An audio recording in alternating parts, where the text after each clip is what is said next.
En écoutant les enfants ce 21 novembre à l'Assemblée législative de transition, les membres du gouvernement ont écouté l'avenir. Or, écouter l'avenir est ce à quoi la communauté internationale invite l'humanité à s'atteler en 2024 pour la célébration de la Journée internationale des droits des enfants.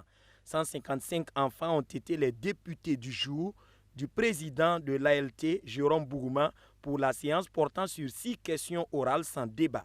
Les honorables Hélène Damiba et Adama Ouedraogo vont interpeller en premier leur ministre de tutelle. Et auprès de son Excellence, le capitaine Ibrahim Traoré, président du FASO, pour qu'il fasse appliquer les lois contre le mariage précoce. Quelles mesures ont été prises depuis pour protéger les enfants contre les mariages d'enfants? Concernant le travail des enfants sur le site d'orpaillage, quelles actions concrètes ont été réalisées cette année pour éloigner les enfants de ces lieux dangereux et leur permettre de continuer leur éducation?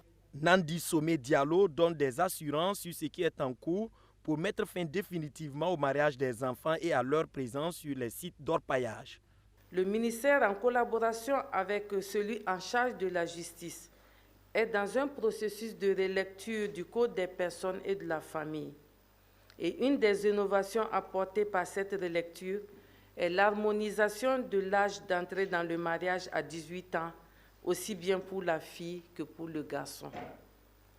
En outre, le ministère en charge de la question de l'enfance met régulièrement en œuvre des activités de prévention et de protection des enfants contre le mariage d'enfants. Côté santé, les deux députés se sont préoccupés de la gratuité des soins et de la situation du projet de construction de l'hôpital mère-enfant.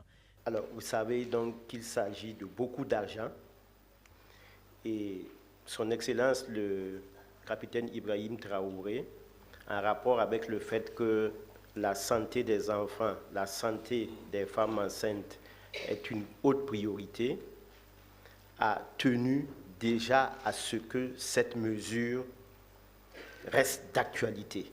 Alors, effectivement, le chef de l'État a donné des instructions fermes pour qu'on puisse construire un hôpital mère-enfant. Et pour cela, nous sommes déjà en discussion avec un partenaire. Les études de faisabilité sont déjà presque terminées.